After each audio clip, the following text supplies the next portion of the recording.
¿Qué tal, amigos? Estamos en la segunda entrevista de Tiempo Global, el programa del Instituto Democracia y Derechos Humanos de la Pontificia Universidad Católica del Perú. En esta segunda parte, como les habíamos anunciado, vamos a hablar de un tema clave, crucial, fundamental, del cual ya hemos hablado en otra ocasión, pero volvemos sobre este tema por una razón que nos convoca ahora. Esta semana se ha realizado en Lima un evento que se llama Interclima. ¿Qué cosa es Interclima? Un evento organizado por el Ministerio del Ambiente sobre el cambio climático para establecer una serie de diálogos con diversos actores, instituciones, autoridades en torno al cambio climático.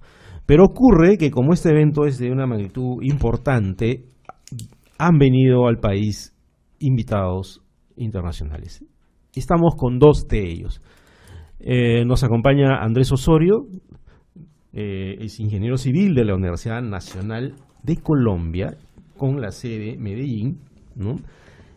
Y Andrés es una persona que ha trabajado mucho los fenómenos o la prevención del cambio climático en zonas costeras. Zonas como Cartagena de Indias, esa ciudad tan hermosa, ¿no? Que tiene una parte histórica, un mar Caribe fenomenal, ¿no? Donde se baila rico además, ¿no? Bienvenido, Andrés, a Tiempo Global. Muchas gracias, Ramiro. Y también nos acompaña Roberto Méndez. Roberto también es ingeniero civil, él trabaja con la cooperación suiza, ¿no? COSUDE, Cooperación Suiza para el Desarrollo, ¿verdad? Y también es ingeniero civil y Roberto es boliviano, de Cochabamba, ¿no? Y además ha trabajado en Bolivia y en Bangladesh, uno de los países más vulnerables, junto con el Perú y Honduras, si no estoy mal informado, al cambio climático. Bienvenido, Roberto, bienvenido, Andrés. Amigos, el cambio climático es una palabra que corre de boca en boca, un fenómeno del que se habla mucho y probablemente se entiende poco. ¿Por qué es importante en la región andina donde están nuestros países? ¿Cuáles son los mayores signos de que el cambio climático ya no es una teoría, sino ya está acá? ¿Qué es lo que han visto ustedes que nos puede sugerir y decir muy concretamente que ya es una lamentable realidad? Bueno, primero, Ramiro, gracias por invitarnos a tu programa y también un placer compartir con Andrés. Me voy a acordar hace unos 5 años, ¿no? Cuando me pidieron armar este programa de adaptación al cambio climático que actualmente financia la Cooperación Suiza, y yo me pregunté justamente con otro amigo consultor, a ver, ¿por dónde entramos? Y decidimos preguntarle a las comunidades de Cusco y Apurímac cómo ellos leían o vivían el cambio climático, ¿no? Acá en el Perú estuviste entonces. Justamente acá en el Perú. Y encontré 2 frases que básicamente expresan, en otras palabras, lo que conocemos y se habla mucho de mitigación, adaptación, adicionalidad, esas palabras raras que a veces nadie entiende. Y ellos dijeron 2 frases interesantes. Primero dijeron, nuestro tiempo está cambiando, dijeron. Y eso era justamente que lo veían en elementos, sus indicadores locales, el pajarito lequeleque, ese que ya no funciona, ¿no? Y decían, algo está pasando acá, nuestro tiempo está cambiando. Pero como respuesta a eso, también tenían otra frase, ¿no? Que decían, hay que prepararnos para el nuevo tiempo. Y en esas 2 frases tú puedes encontrar qué es los famosos efectos del cambio climático, qué es mitigación, qué es adaptación. La preparación al nuevo tiempo es eso.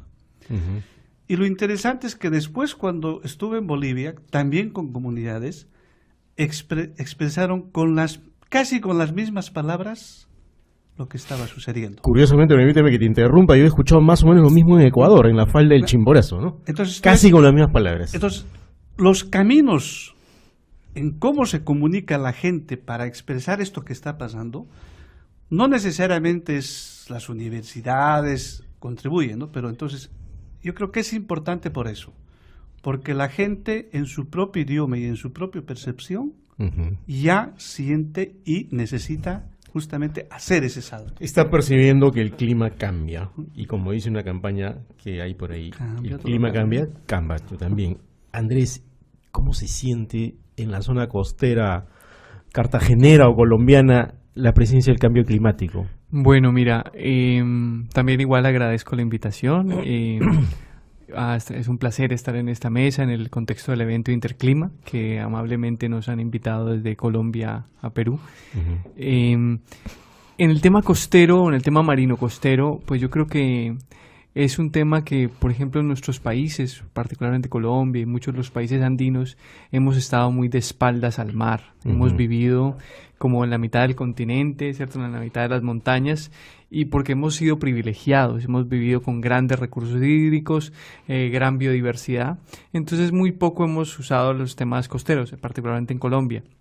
En el caso de Perú sé que es diferente porque viven de la pesca también, o en el caso de Chile igual. Pero no creas, Lima vive un poco de espaldas al mar también, todavía. Pero claro, vives de la pesca, pero no vives en la costa, ¿cierto? O sea, no ves ese potencial que tienes ahí de riqueza y de biodiversidad.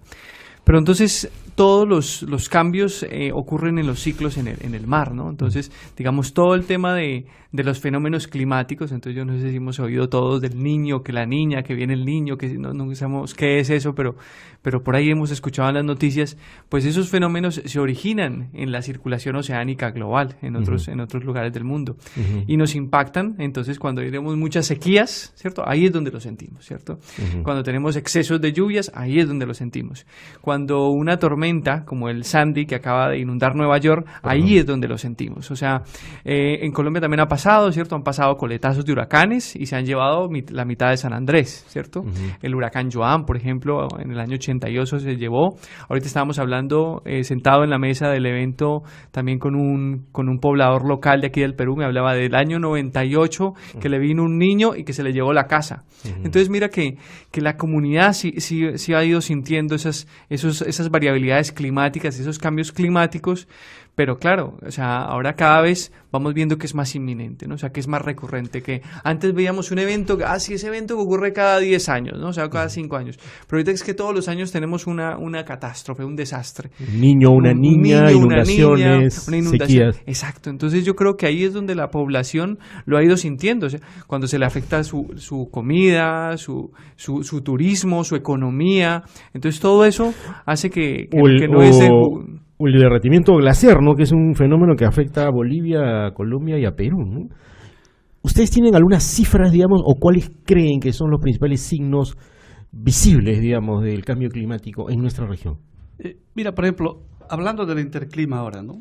Uno de los elementos, yo creo, interesantes, primero que ha juntado a muchas personas que hablaban sobre este tema en forma aislada. Ahora todos están hablando entre 4 paredes, el mismo tema con diferentes. Yo creo que ese es un primer elemento que ya tener un lenguaje y tratando común, de acercar el lenguaje. Y lo segundo es lo que tú preguntas, es decir, también se han intercambiado cifras. Por un lado tienes los típicos ejecutivos de los ministerios que nos hablan en términos de grandes cifras, ¿no? 100.000 millones necesitamos para poder empezar a atacar el tema del cambio climático, o en los típicos índices macroeconómicos, ¿no? Es decir, en la región estamos entre 2.4 y 5% del PIB que perdemos todos los años debido a los efectos. ¿Esa es una cifra de la CEPAL, por ejemplo? Esa es una cifra del BID-CEPAL, una combinación que es una cifra 2.5 a 4 o 5%, que son justamente lo que perdemos por efectos de riesgos y cambio climático. En la región andina. En la región de Latinoamérica. En Latinoamérica. Es decir, creo que ha habido cifras, ¿no? Digamos, por ejemplo, ahora, como región de Latinoamérica, somos responsables de ¿cuánto? Creo del menos del 10% más o menos. De las emisiones globales. De las emisiones globales, ¿no? Emisiones 10%. De gases invernaderos. Sí. Y aún entre nosotros, ¿cuántos somos en Latinoamérica? No sé, países. Y son 8 los que se llevan la flor, millones, con la mayor cantidad de Brasil, Argentina, México, seguramente, ¿no? Venezuela. Y algo interesante, que también una cifra que es el mayor emisor es producto del cambio de uso de suelo y es la agricultura. Pero resulta que uno de nuestros grandes problemas ahora va a ser la seguridad y soberanía alimentaria, ¿no? Es decir, necesitamos producir más alimentos porque hay más gente y resulta que el que más emite es justamente el sector agrícola. Entonces, hay, creo, elementos que parecen contradictorios en cifras que tenemos que resolverlos, ¿no? Pero el otro que yo siempre insisto, ¿no?, es que estas cifras debemos ser capaces de llevarlo a la gente. Porque quien sufre el efecto del cambio climático es la familia. Es lo que dice Andrés de tal vez linkear ese es el desafío con estas percepciones que tienen las personas, que tú también señalabas, Roberto, de que algo está pasando. Claro, lo vas sintiendo en tu bolsillo, en tu alimentación. Eso, por ejemplo, en tus cosas. sabemos cuánto le cuesta al país, ¿no? Pero no sabemos en cuánto esa familia está descapitalizada, por ejemplo. Ese dato no lo conocemos. Y, por ejemplo, haciéndole una pregunta más concreta, Andrés. Yo quisiera complementar un poquito a lo que está diciendo Roberto con el tema de cifras, también para darte unos datos. Hay unas cifras que a veces para la gente común no significa mucho, pero que para los científicos sí significa mucho y que hemos tratado de irlo traduciendo para los gobernantes. Por ejemplo, las cifras en el tema de amenazas, o sea, o la cuantificación de esa amenaza. O sea, hay cosas muy simples. Bueno, entonces dime, ¿el próximo año vamos a tener tormentas o no vamos a tener, cierto? O el próximo año, o dime cuánto está subiendo el nivel del mar, cierto, anualmente. Entonces, esas son las cifras que nosotros, por ejemplo, desde el aspecto científico sí hemos ido acercando a los tomadores de decisiones, a los gestores. Y es, si te sube, por ejemplo, para toda Latinoamérica es distinto, ¿no? Pero, digamos, hay algunos sectores en Perú que están bastante afectados, en Brasil principalmente, en la costa este. Pero también en Colombia también tenemos lugares afectados por ascenso del nivel del mar, ¿cierto? Entonces, ese ascenso del nivel del mar, hay varias tendencias, ¿no? Al 2020, al 2050 y así, al 2100 y así sucesivamente. Pero digamos que en algunas zonas, las más críticas, podemos llegar a subir, no sé, 1 o 2 metros de nivel del mar. Eso está dentro de lo posible, ¿no? Sí, en esas tendencias. 1 metro, ¿cierto? Para que la gente se imagine en las zonas costeras, 1 metro con una pendiente de playa, una pendiente de costa, te hace perder una cantidad de territorio importante. Muy ¿Qué pasaría importante. en Cartagena, por ejemplo? Claro, por ejemplo, en Cartagena se puede perder el 50% del territorio, ¿cierto? De la ciudad. Claro, porque es que la ciudad ha crecido sobre flechas litorales, sobre zonas muy costeras, muy vulnerables, ¿cierto? Entonces, evidentemente es como, de hecho alguna gente lo decía en estos días de manera en broma, pero es real, y eso va a ser que la Venecia de Colombia entonces. Claro, porque de hecho la gente, para poderse movilizar, movilizar en una de las zonas, que es una zona que se llama Boca Grande, hay gente, no es en broma, estoy diciendo es real, que esto fue a ocurrir hace 2 semanas, la gente con balsitas de plástico, porque o era eso, o mojarse los zapatos, o, ¿sí me entiendes? O andar con botas, y, o sea, porque si no podías ir al trabajo, o si no había que esperar una semana hasta que el nivel volviera a bajar. Entonces, porque se les combinan varios fenómenos, como lo que está ocurriendo en Nueva York en este momento, ocurre en Colombia, ha ocurrido hace 2 semanas, pero a una escala más pequeña, ¿cierto? Pero ya han aprendido a vivir con ello. Hace 10 años no se les inundaba la ciudad, y hace 5 años se les empezó a inundar, y ahorita todos los años vive inundada. Entonces, esas son cifras ya concretas de pérdidas de territorio, 50% a futuro, ¿cierto? Que si no tomamos decisiones y acciones ya, pues ¿cuánto se afecta en eso? Ya no hay pero también hay que mostrar, y todo eso. Digamos, hay pérdidas, es cierto, ¿no? Pero también hay que mostrar de que si bien los números son grandes en cuanto a pérdidas, también necesitamos, si actuamos ahora, por ejemplo, ¿no? Si siempre hablamos, es bien simple, ¿no? Es decir, si yo invierto ahora un sol, por ejemplo, ¿no?, en todo esto que llamamos medidas de adaptación, etcétera, justamente esas pérdidas las vamos a reducir entre 4 y 5 veces, ¿eh?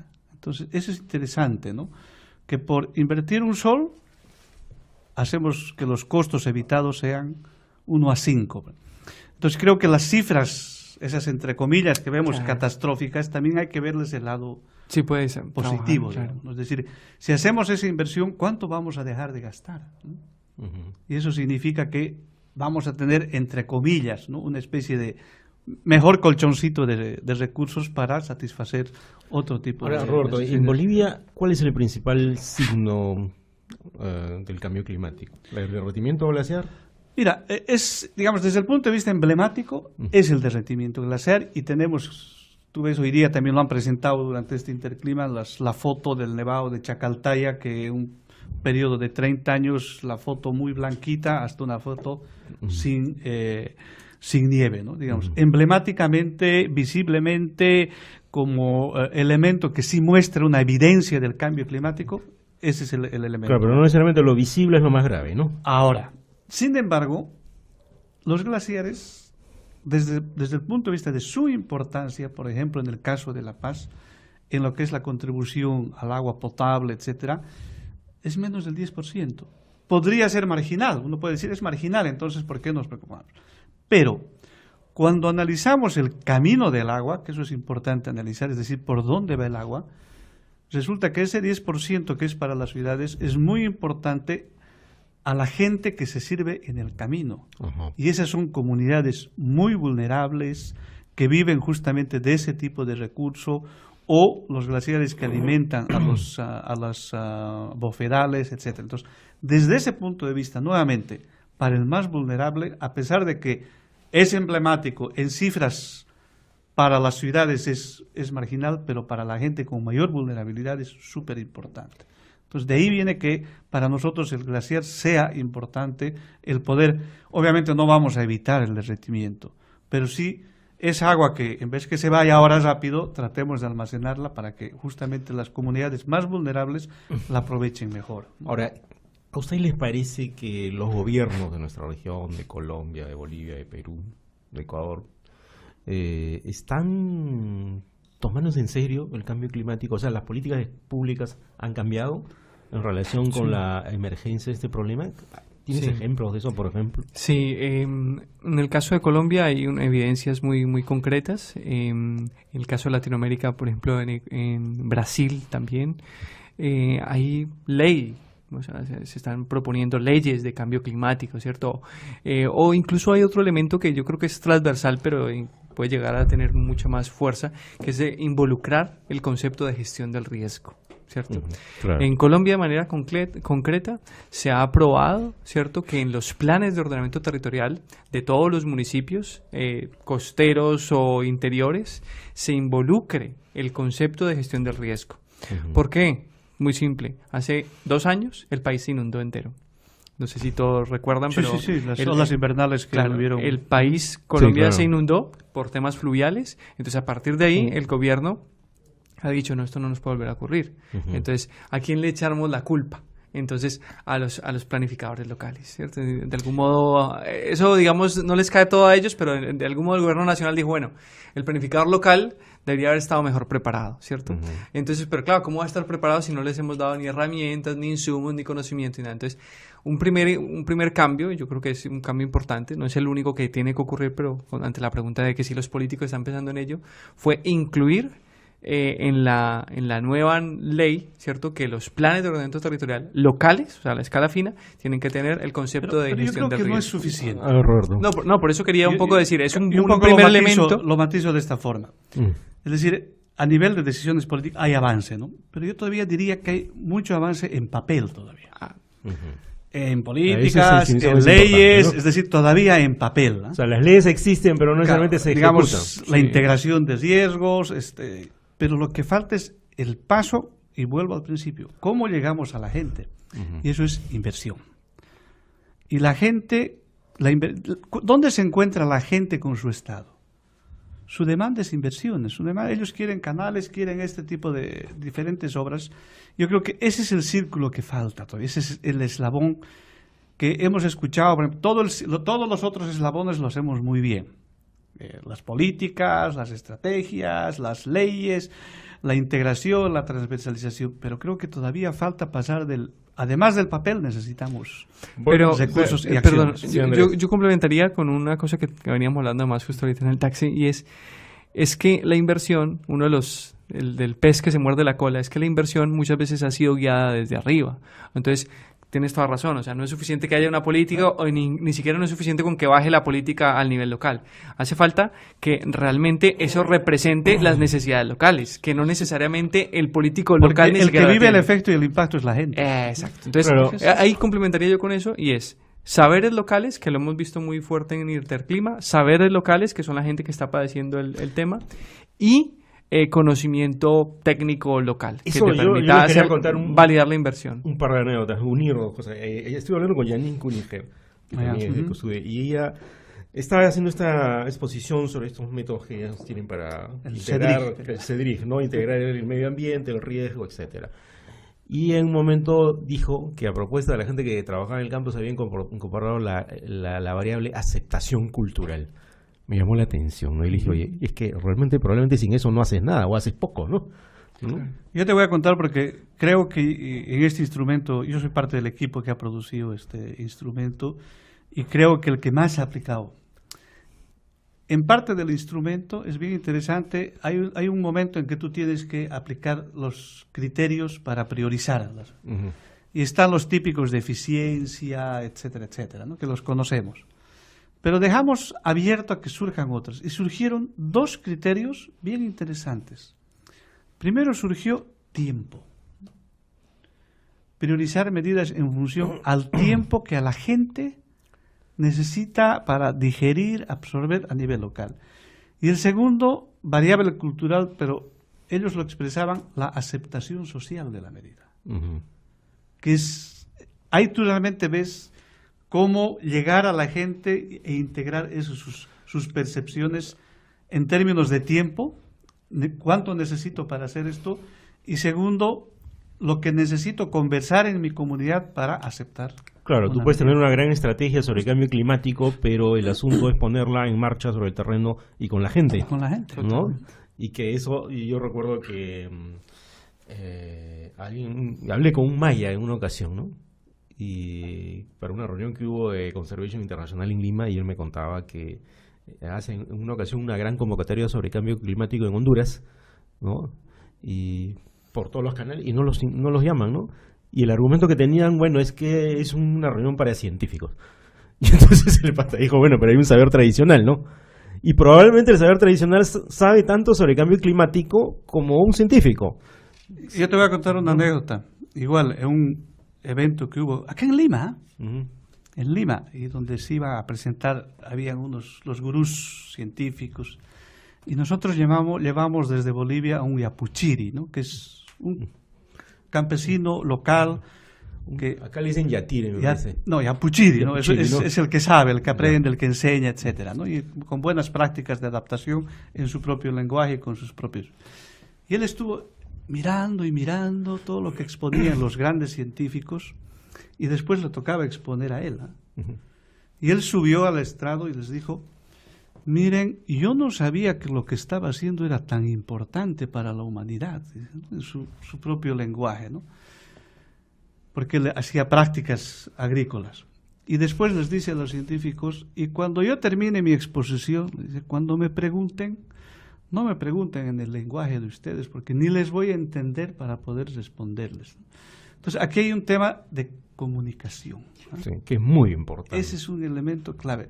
Estaban hablando de lo mismo, pero el tema de comunicación es el puente que tiene que jugar la comunicación para generar valor público, etcétera, etcétera, es clave. Por ejemplo, Andrés, acá ha ocurrido que en el norte del Perú, por ejemplo, los pescadores ellos son los que le dan el nombre al fenómeno del Niño, ¿no? ¿Los pescadores colombianos tienen algún tipo de saber acumulado con respecto a las variaciones del clima? Totalmente, totalmente. Ellos saben, digamos, en el lenguaje, no sé cómo se llama aquí, pero en el lenguaje pescador pacífico, negro, ellos dicen, a ver, en qué época de la puja o de la quiebra, ¿cierto? Entonces, cuando tienen cierta luna, ¿cierto? Entonces, todos esos elementos los manejan y saben qué época del año es la época más rica en la pesca, ¿cierto? Y ellos mismos han creado saberes locales y se han organizado localmente en muchas comunidades del Pacífico. El Pacífico colombiano es una zona muy inexplorada porque tiene mucha zona selvática. Y ellos mismos se han organizado y definen en muchos de los lugares sus propias vedas. ¿Sí me entiendes? Que son, claro. las épocas en las que no se puede pescar. Ellos mismos dejan descansar al mar y han definido. O sea, cosa que, por ejemplo, los industriales o la pesca industrializada no no tiene ni respeta. Entonces ellos son muy respetuosos de eso y la relación que eso tiene con el clima y la productividad. ¿Y han sido incorporados a políticas de lucha contra el cambio climático estos saberes de los locales? Hay unos esfuerzos muy importantes, pero digo, son esfuerzos buscando esos puentes precisamente que comentaba Roberto, de algunas ONGs internacionales, ¿no? Por ejemplo, Conservación Internacional, WWF, TNC. Ellos han hecho como algunos proyectos entre gobiernos nacionales, ¿cierto? Gobiernos locales y comunidades locales, para tratar de elevar ese conocimiento o esa experiencia, ¿cierto? A que se vuelva la norma, ¿no? Y en eso estamos, pero me gusta mucho esa aproximación, porque alguna vez tuvimos un alcalde muy famoso en Bogotá que se llamaba Antanas Mocus, que daba una conferencia y todavía la da por ahí. Le robaron su laptop. Sí, y entonces Antanas decía, vea, es que el problema no era de normas ni de más inversión. Hoy también hablábamos de no es poner más dinero, sino cómo nos lo gastamos. Pero Antanas lo que decía era, una cosa es la norma que se pone en el papel, ¿cierto? Otra cosa es lo que la gente interpreta de ella, que ahí vienen los abogados, y otra cosa es lo que la gente hace. Cuando estamos totalmente alineados como sociedad, cuando esos 3 elementos, ¿cierto? O 4, están todos al mismo nivel, o sea, representan lo mismo. Pero es mucho más fácil que la norma se haga a partir del juicio local, ¿cierto? De la comunidad, y no que sea impuesta. Correcto. Entonces yo creo que ahí es un muy buen ejemplo de lo que hacemos como sociedad. Bueno, amigos, lamentablemente vamos a tener que terminar acá. Este tema es para conversar muy largo, pero les agradezco su presencia en Tiempo Global. Roberto Méndez, de Bolivia, de la Cooperación Suiza, que ha trabajado en varios países, y Andrés Osorio, de la Universidad Nacional de Colombia, sede de Medellín. Esperemos que los temas de cambio, no los temas, ¿no?, sino las políticas concretas con la gente para luchar contra el cambio climático sean eficaces, certeras y amengüen, o como se dice en el lenguaje técnico, mitiguen el problema que ya está acá. Gracias, Andrés, gracias, Roberto. Hasta una próxima oportunidad. Esto ha sido todo en Tiempo Global. Volvemos la próxima semana con más entrevistas y temas de sumo interés para usted. Gracias. Siempre queda corto el tiempo. Oye, pero esto de los colombianos, en algún sitio